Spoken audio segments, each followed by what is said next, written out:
We begin with one of the most heated controversies of our time, the battle to control our information. Our government, federal agencies, and media have grown more heavy-handed than ever, going so far as to smear and cancel opponents and censor true information they just don't like.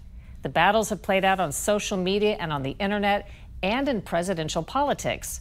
For the first time ever, the courts have now determined that the White House and top American agencies violated free speech tenets at the very heart of the U.S. Constitution. Today, we're off to Missouri to hear from a key figure in the landmark case. How important do you see this case in terms of a free speech case? This is the most important First Amendment case in a generation. Andrew Bailey is Attorney General for Missouri, which filed the landmark censorship lawsuit against the Biden administration.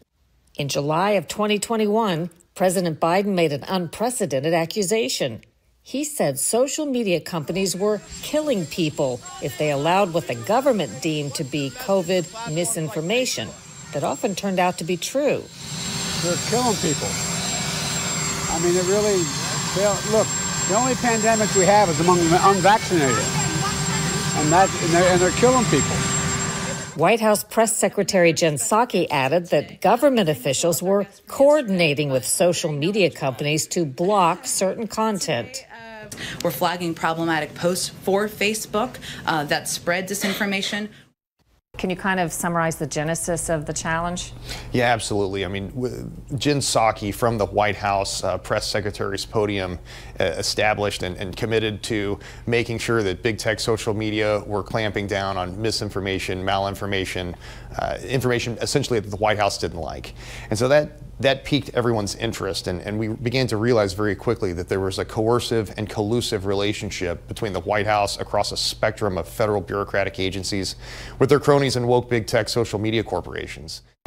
Here in Missouri, they've partnered with the state of Louisiana to not only challenge the past actions of the Biden administration, but also to get an order to permanently block the government from similar censorship activities, along with a mechanism to monitor and enforce it.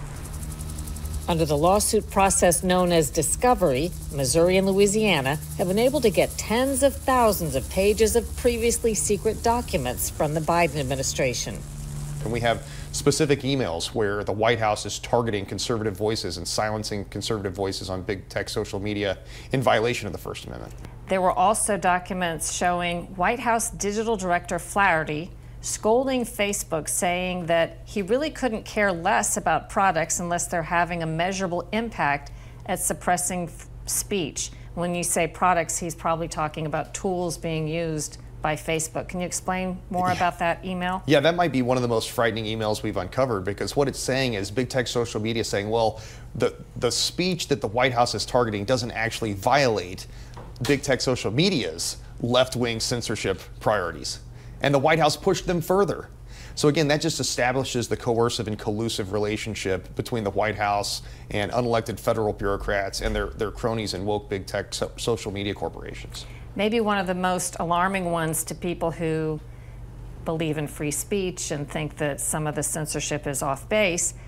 In an email, Facebook assured the White House's Flaherty that in addition to removing what they considered vaccine misinformation, we've been focused on reducing the virality of content discouraging vaccines that does not contain actionable misinformation, including often true content.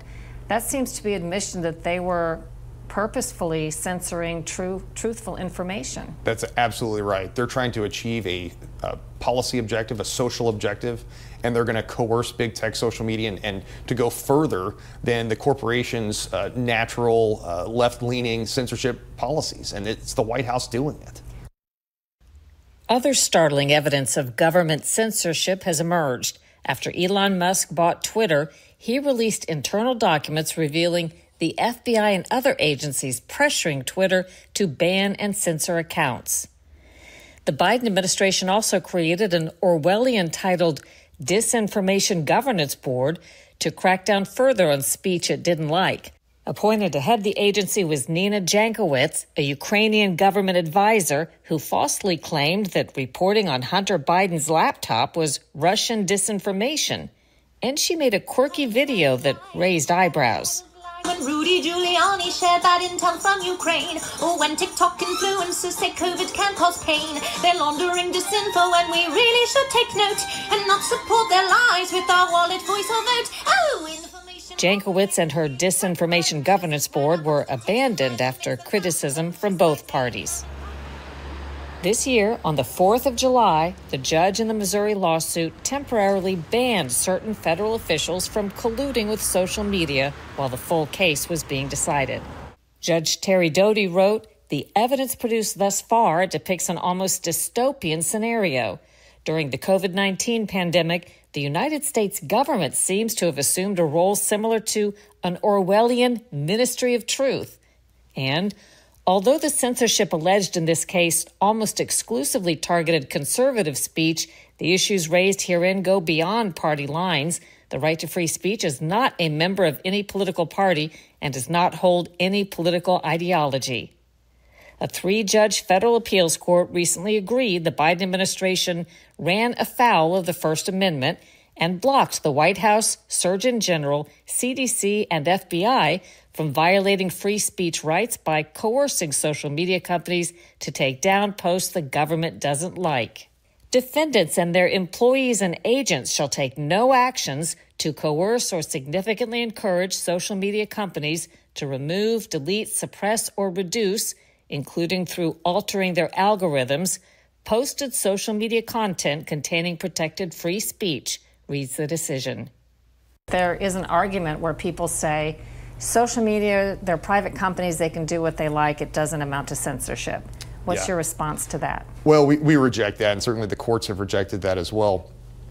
Let's put it in perspective here. If you picked up your cell phone and made a call and were talking to somebody about a political issue and the cell phone company didn't like it and they started muting you when you were saying things they didn't like, would anyone stand for that? Would anyone accept that? Certainly not.